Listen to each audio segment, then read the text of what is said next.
Article 2, Section 24 underscores the centrality of communication and information to Philippine democracy. This provision is not merely about technology or economics. It recognizes information as a constitutional value.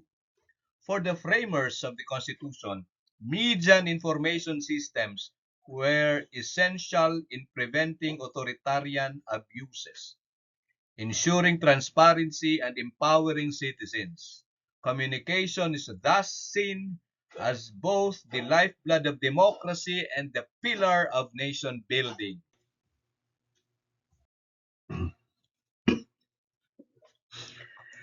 Communication and information serve four crucial functions in nation building.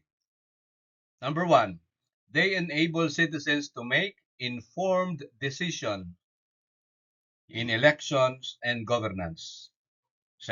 Number two, they promote transparency and accountability by keeping government in check. Number three, they strengthen national identity and culture by ensuring Filipino perspectives dominate public discourses. Number four, they provide a platform for debate and participation so that sovereignty truly resides in the people. Information, therefore, is not a mere commodity. It is a constitutional necessity for democracy.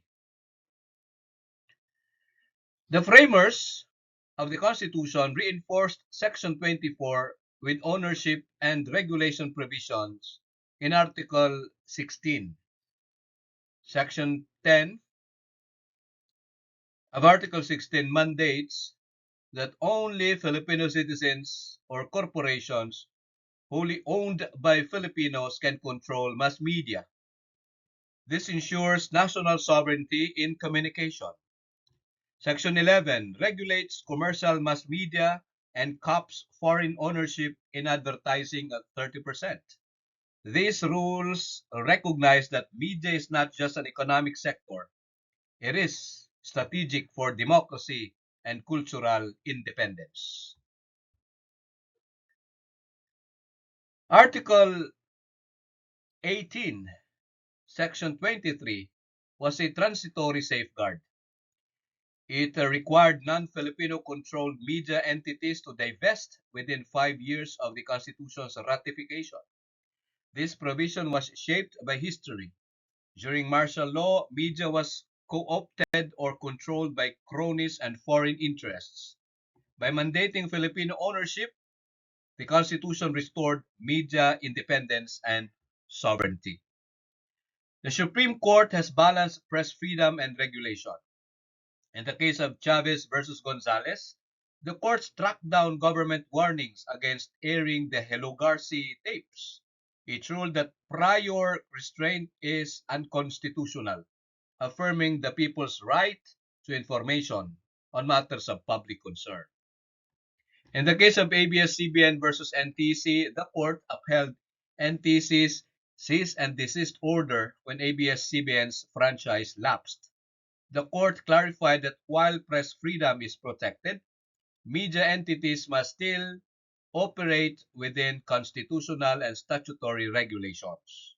These cases illustrate that communication is both a constitutional right and a regulated public interest industry. Section 24 imposes four duties on the state.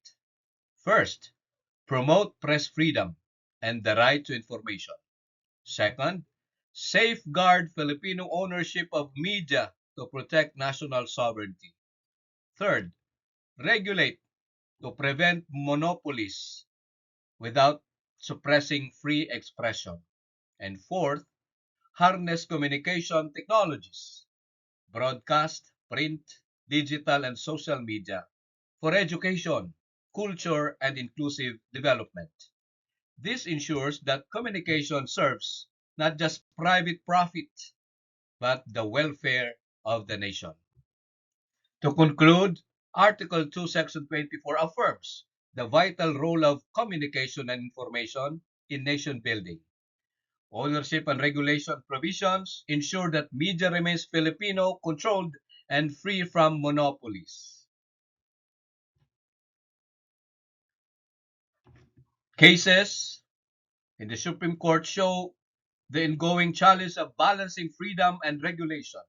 Ultimately, the constitutional vision is for a free, independent, and Filipino-owned communication industry that empowers citizens, safeguards sovereignty, and strengthens democracy.